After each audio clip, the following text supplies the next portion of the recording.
In an oscillating spring mass system, a spring is connected to a box filled with sand. अपने question के अनुसार एक box है, इसमें सैंड भरा हुआ है और ये एक स्प्रिंग से ऐसे जुड़ा हुआ है. As the box oscillates, sand leaks out of the box vertically. जब ये ओसिलेट करना स्टार्ट करता है तो यहाँ से सैंड नीचे की तरफ बहुत ही स्लो रेट से वो गिरना स्टार्ट करता है. तो चलो हमने मान लिया कि पर यूनिट टाइम जो सैंड लीक हुआ है इसको हमने dm/dt से ऐसे रिप्रेजेंट कर दिया. ऑब्वियसली चूँकि बहुत स्लो रेट से गिर रहा है तो ये 1 से बहुत ही कम होगा. और जिस मोमेंट पर ये गिरेगा उस मोमेंट पर अगर बॉक्स का वेलोसिटी v है तो है ना, तब इस मास के नीचे गिरने की वजह से हॉरिजॉन्टल डायरेक्शन में जो फोर्स इंट्रोड्यूस होगा वो फोर्स हो जाएगा ना ये dm/dt इंटू v के बराबर, जहाँ पर dm/dt है rate of change of mass of the system. यहाँ देखिए इसके मास का सिस्टम का चेंज. तो खुद सोचने वाली बात है कि ये तो नेगेटिव होगा क्योंकि इसका मास घट रहा है, तो ये नेगेटिव हो गया. और नोट करो इसमें कंफ्यूज नहीं होना है, इसको आप मॉड लगा दो ऐसे, है ना. तो आप ऐसे कह सकते हो इसको कि 0 और 1 के बीच में ये हो गया. अच्छा नेगेटिव है तो मैं इसको आराम से -bv लिख दूँ ऐसे, जहाँ b की वैल्यू बहुत ही कम है. ये वाला b हो गया बेसिकली ये आपका. अब इतना एनालाइज कर लिया तो आपको ये बात समझ में आ गई होगी कि जो सैंड लीक हो रहा है वो अपने सिस्टम पर एक डैम्पिंग फोर्स इंट्रोड्यूस कर रहा है. अगर आप लोगों में से किसी के दिमाग में ये क्वेश्चन उठता है कि ये स्प्रिंग मास सिस्टम वर्टिकली भी ओसिलेट कर सकता है, तो सारा चीज़ सेम रहेगा, सारा डिस्कशन सेम रहेगा, है ना, सारा रिजल्ट भी सेम रहेगा. तो इसमें घबराने की बात है नहीं. अच्छा अब सोचो कि जब कोई डैम्प्ड ओसिलेशन की बात करते हो तो उसका एम्पलीट्यूड क्या होता है. उसका एम्पलीट्यूड होता है a0e⁻bt/2m. जैसे जैसे टाइम बढ़ेगा ये घटेगा, फाइनली ये वाला चीज़ बढ़ेगा. चूँकि नेगेटिव में है तो ये चीज़ घटेगा. दूसरा हमने ये भी पढ़ा है कि ओमेगा जो होता है वो k/m - b²/4m² के बराबर होता है. तो b तो बहुत छोटा है, मैं इसको चाहूँ तो नेगलेक्ट कर दूँ क्योंकि इसका नेगलेक्ट किए बगैर हम प्रॉपरली एनालाइज नहीं कर पाएंगे. तो ओमेगा के देखिए, ओमेगा में भी आप क्या देख रहे हैं कि जैसे जैसे आपका मास कम होगा क्योंकि मास लीक कर रहा है तो आपका ओमेगा बढ़ेगा. तो कहने का मतलब ये है कि दूसरा ऑप्शन अपना सही हो गया, है ना. अब चलते हैं हम लोग दूसरे क्वेश्चन पर. अच्छा यहाँ पे कहा गया है consider the diameter of an sphere being measured with help of vernier callipers. Suppose 10 VSD equals to 9 MSD. मतलब वर्नियर स्केल का जो 10 डिवीजन है उसकी वैल्यू मेन स्केल के 9 डिवीजन के बराबर है. ये तो बेसिक प्रिंसिपल होता है. The least division on the main scale is 0.1 centimeter and 0 of the vernier scale is 8.1 centimeter when the jaws of the vernier calipers are closed. इसका मतलब ये हो गया कि अपने पास जो जीरो एरर हुआ, जीरो एरर कितना हो गया 0.1 सेंटीमीटर हो गया. अच्छा यहाँ पे जीरो एरर निकालने के लिए कुछ अलग से नहीं करना है, वो सीधा ही दिया हुआ है. अच्छा ये पॉजिटिव भी होगा, ऑब्वियस ही बात है क्योंकि राइट साइड में है, ये सब हम लोग पढ़ चुके हैं. अब कहता है if the main reading of the diameter is 5 centimetre and number of coinciding vernier division is 8, measure diameter of the zero error. अरे बहुत बढ़िया. तो आप तो जानते हैं कि main scale reading plus vernier scale reading multiplied by LC और माइनस साइन के साथ जीरो एरर, यही तो वैल्यू होता है. यही निकालना है हमको, यही हमको निकालना है. ये कितना हो गया, ये हो गया 5, ये कितना हो गया 8.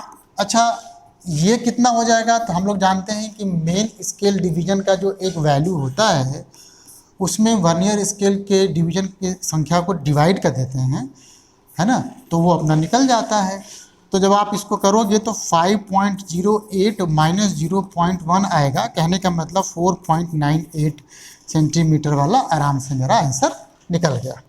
इस क्वेश्चन में क्या है, दो सिटीज हैं एक्स और वाई जो एक रेगुलर बस सर्विस से कनेक्टेड है। अब कहता है कि ए बस living in either direction in every T minute. मतलब ये है कि एक सिटी है एक्स, मान लो ये सिटी है वाई, यहाँ से एक बस अगर टाइम t इक्वल्स टू 0 से चलना स्टार्ट किया तो अगला बस जो है t is equal to capital T से, है ना, स्टार्ट करेगा चलना।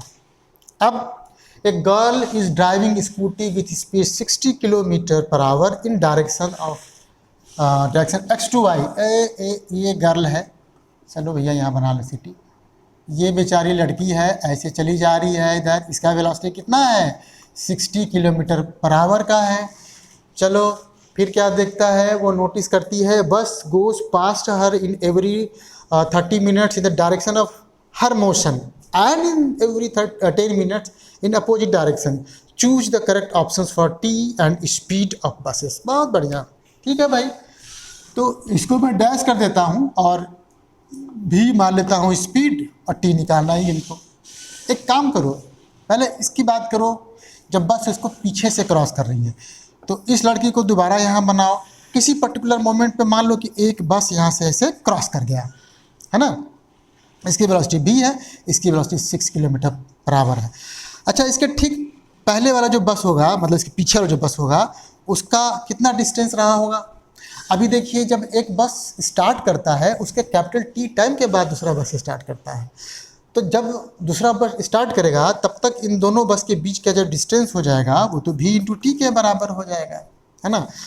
अब सोचो, मतलब इसको अब क्रॉस करने में कितना समय लगेगा, अपने क्वेश्चन के अनुसार 30 मिनट लगेगा। तो मैं ऐसे लगा देता हूँ, क्या लगाता हूँ, v माइनस 60 इसके रिस्पेक्ट में रिलेटिव वेलोसिटी, है ना, ये हो जाएगा रिलेटिव वेलोसिटी। और रिलेटिव वेलोसिटी इक्वल टू होता है total distance upon time. 30 minute है तो उसको आप घंटा में बदलोगे तो घंटा जो है ऊपर हो जाएगा। तो यहाँ से v minus 60 upon v t equals to 2 आ गया। एक बड़ा मज़ेदार सा हो गया। दूसरा जो कंडीशन है उसमें क्या है कि ये बच्ची जा तो रही है इधर ही, एक बस मान लो इधर से आने वाला एक बस अभी यहाँ पे क्रॉस किया है, तो दूसरा बस भी इसी से उतना ही दूरी पर होगा जैसे पीछे हम लोगों ने डिस्कस किया था। अब रिलेटिव वेलोसिटी यहाँ पे दोनों का ऐड हो जाएगा ना, ये 60 है ये v है, तो इस केस में फार्मूला देखो यही रहेगा, बस v प्लस 60 हो जाएगा, डिस्टेंस वगैरह सब सेम है।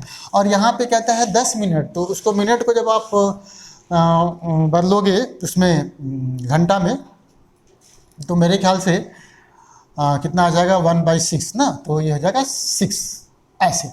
तो ये दूसरा इक्वेशन बन गया, ये पहला इक्वेशन बन गया। मैं दोनों को क्या करूँ, डिवाइड कर दूँ।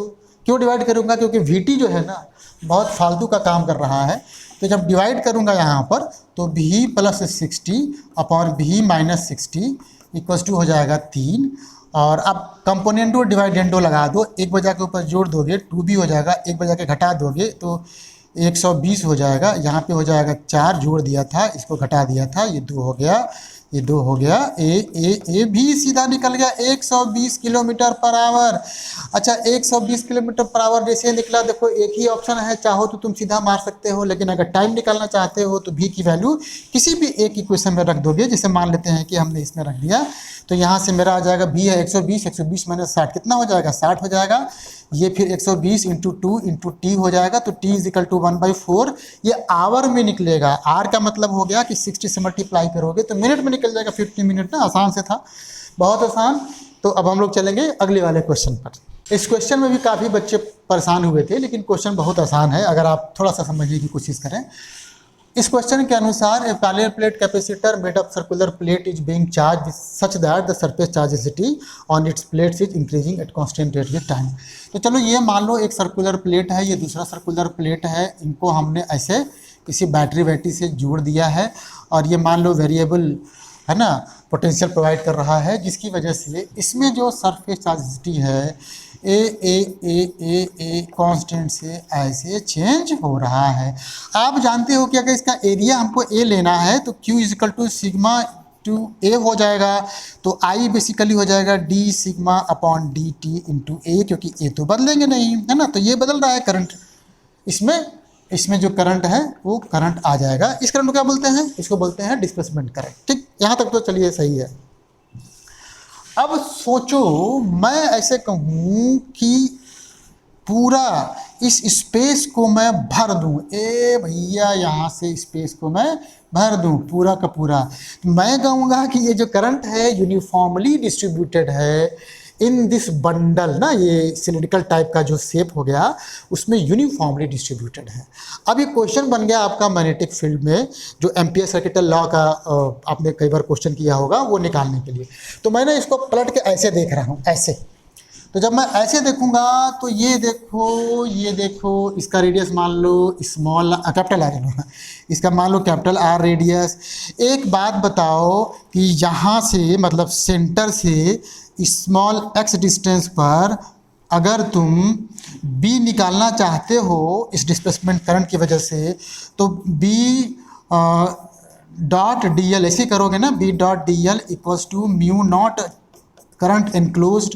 तो यहाँ पे जरा देखिए, इस करंट को मैं, ये चूँकि कांस्टेंट है तो इसको मैं क्या कह दूँ, सी कह देता हूँ ऐसे ना, टोटल करंट हो गया। तो ये हो गया b इंटू 2πx और ये म्यू नॉट तो है ही है, टोटल करंट तो इतना है। तो करंट पर यूनिट एरिया निकालूँ मैं ना, करंट टोटल करंट एरिया कितना हो जाएगा, पाई आर स्क्वायर इंटू इतने के अंदर जो भी करंट इंक्लोज्ड है उसके लिए पाई एक्स स्क्वायर करेंगे। देखो यहाँ पे पाई कटा, ये एक्स भी कट जाएगा, है ना। तो बेसिकली आपका जो b है प्रोपोर्शनल टू x आ गया। मतलब ये हो गया कि सेंटर से जैसे जैसे आप इधर जाओगे आपका b बढ़ेगा, लेकिन जब इस एज के बाहर इधर जाओगे तब आपका जो बी डॉट डी एल है वो तो बदल जाएगा ना, वो तो हो जाएगा mu naught into total current. अच्छा, इसका लगाओगे तो बी इंटू 2π, ऐसे मान लो यहाँ से यहाँ तक डिस्टेंस y है तो 2πy equals to mu C हो जाएगा, b प्रोपोर्शनल 1/y हो जाएगा।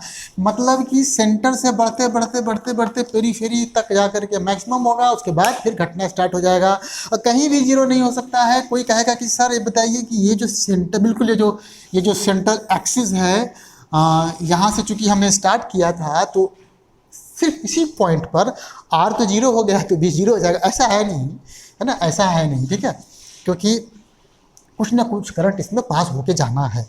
तो इस तरीके से मेरा पहला वाला ऑप्शन आसान है, मतलब सही है और वो निकल गया। अब हम लोग चलेंगे अगले क्वेश्चन पर। अच्छा देखो, ये क्वेश्चन तो बहुत ही आसान है। इसने कहा an electric dipole with dipole moment 5 × 10⁻⁶ coulomb into metre is aligned with the direction of uniform electric field of magnitude this much. अब डायपोल को हमने 60 डिग्री टर्न कर दिया तो पोटेंशियल एनर्जी में चेंज कितना हुआ? तेरी change in potential energy equal to u final minus u initial. U final हो जाएगा minus p e cos theta final minus ये हो जाएगा आपका minus p e cos theta initial. अच्छा, फाइनल कितना है? ये माइनस पी कितना है? पी है आपका, अच्छा पहले वो करो, इसको तो करोगे cos 60 तो आधा हो जाएगा माइनस पी ई बाई 2 हो जाएगा, ये माइनस माइनस प्लस cos 0 की वैल्यू कितना हो जाता है? वो तो 1 हो जाता है क्योंकि शुरू में अलाइन था डायरेक्शन में तो 0 था एंगल, तो पी ई सिंपली हो गया, या कहिए पी ई बाई 2 के बराबर हो गया। p हो गया आपका 5 10⁻⁻⁶, e हो गया आपका 4 10⁻⁵, है ना, और उसके बाद आपका ये 2 हो गया, कट पुटा करके आपका ये 1 आ जाएगा। साफ साफ दिख रहा है, कहीं भी ये 1.5 1.2 0.8 नहीं आने वाला है क्योंकि तुम काटोगे 2 आएगा, फट से निकल गया ये, है ना। अच्छा, अगला क्वेश्चन देखिए, इसी पेज पर है। The intensity of transmitted light when a Polaroid sheet placed between two cross Polaroids at 22.5 degree from the Polaroid axis of one of the Polaroid, जितना इतना वैसे निकालना है। अरे भाई देखो, यहाँ दिया हुआ है कि आई नॉट जो है ना, कहाँ चला गया? हाँ, आई नॉट क्या है? I naught is intensity of Polaroid light after passing the first Polaroid. देखो, एक पोलराइड ऐसे है फर्स्ट पोलराइड, एक पोलराइड ऐसे है सेकंड पोलराइड, अब बीचवा में ऐसे है, ये दोनों क्रॉस्ड है ऐसे ऐसे, है ना। अच्छा, जब यहाँ से लाइट हमने पास कराया है, ऐसे लाइट हमने जो पास कराया है, तो इसके पोलराइड एक्सिस के अलोंग वाला जो हो जाएगा वो ट्रांसमिट हो जाएगा, उसका ये उसका जो है ऐसे गया, ये इंटेंसिटी है आई नॉट। यहाँ जाने के बाद इससे कितना एंगल बना रहा है, ये दिया हुआ है देखिए 22.5 डिग्री। तो बाहर जो निकलेगा वो जाएगा आई नॉट कॉस, है ना, आई नॉट कॉस स्क्वायर कितना होता था, यही 22.5 डिग्री।